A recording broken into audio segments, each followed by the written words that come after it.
Aujourd'hui, on replonge dans un animé sombre et intense avec Hell's Paradise saison 2 épisode 1. Et clairement, l'ambiance reprend direct là où ça s'était arrêté. Pas de temps à perdre, pas de résumé classique, on est replongé immédiatement dans ce monde dangereux et mystérieux. On commence du côté du shogunat, où un personnage clé fait son retour, Jika, l'un des rares survivants de l'île infernale de Shinsenkyo. Les autorités veulent des réponses, ils veulent comprendre ce qui se passe sur cette île où presque personne ne revient vivant. Mais Jika reste vague, presque moqueur, comme s'il savait que la vérité est bien trop horrible pour être racontée simplement.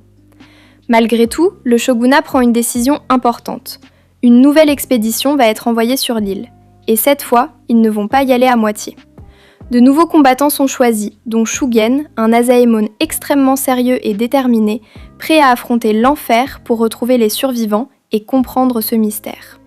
Pendant ce temps, retour sur l'île. On retrouve Gabimaru, toujours séparé des autres, perdu dans cet environnement hostile où chaque plante, chaque créature peut te tuer. L'île de Shinsenkyo est toujours aussi dérangeante, mélange de beauté et d'horreur. Mais ce n'est pas tout. On découvre aussi un peu plus les véritables monstres de cet endroit, les Tensen.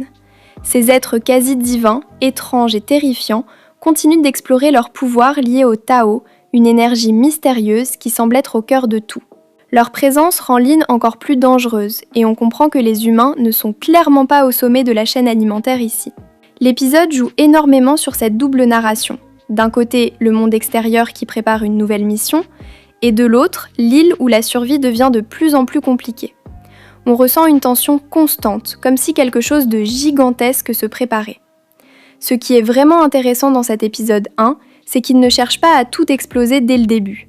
Au contraire, il reconstruit l'ambiance, il rappelle les enjeux et surtout, il prépare le terrain pour ce qui va suivre. On comprend que les prochains affrontements vont être encore plus violents, encore plus stratégiques et surtout liés à ce fameux Tao.